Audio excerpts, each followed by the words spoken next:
Here's a depth and complexity question I used to ask my students. What moral or ethical issues are raised in this book? What controversies exist? Now, first of all, this question is way too wordy. So often I just gave students first drafts. I call this tasting my soup. I wouldn't serve soup to guests without tasting it first. I shouldn't give questions to students without trying to answer them myself.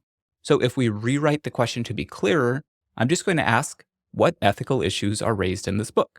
So the question is clearer, but it's still not a good use of depth and complexity because my students are just going to write a list of ethical issues. That's neither deep nor complex.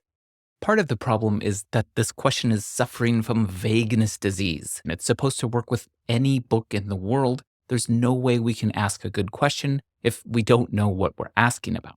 So let's get specific with The Cat in the Hat. Here's our dilemma. When the mom returns, the kids have to decide if they're going to tell her what happened or keep it a secret. So the goal isn't for students to just identify an ethical problem. I want them to think about this particular problem. And now I can build a sequence of scaffolded tasks. Our first question is, which characters would want the children to tell the truth? And the choices are the cat, the fish, and the mom. Question 2, what would be the immediate effects of the children telling the truth? Step 3, write an ending where the kids do tell their mom what happened.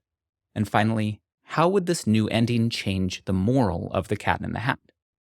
Now consider how much better that sequence of questions is than the original. What moral or ethical issues are raised in this book? What controversies exist? Now, if you have a depth and complexity question you'd like me to renovate, you can send it to me at ian@birdseed.com.